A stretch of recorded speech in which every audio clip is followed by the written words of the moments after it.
নমস্কাৰ বন্ধু বান্ধৱীসকল, স্বাগতম জনাইছোঁ আপোনালোক সকলোকে আমাৰ চেনেলৰ অন্য এটা নতুন ভিডিঅ'লৈ। আশা কৰিছোঁ সকলো ভালেই আছে।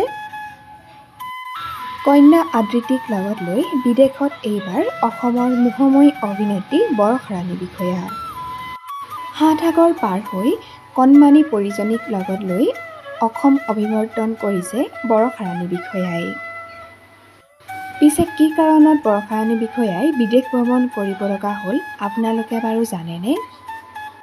চিকাগোৰ 2025 বৰ্ষৰ অসম অভিৱৰ্তনত অংশগ্ৰহণ কৰিবলৈ গৈছে অসমৰ অভিনেত্ৰী বৰষাৰাণী বিষয়াই। কণমানি পৰীক লগত লৈ প্ৰথমবাৰৰ বাবে বিদেশ ভ্ৰমণ কৰিছে বৰষাৰাণী বিষয়া আৰু ভাস্কৰ বৰুৱাই। চিকাগোত বৰষাৰাণী বিষয়াক লগ পাই বিদেশত থকা আপোন মানুহবোৰে তেওঁলোকক জনাইছে উষ্ম আদৰণি।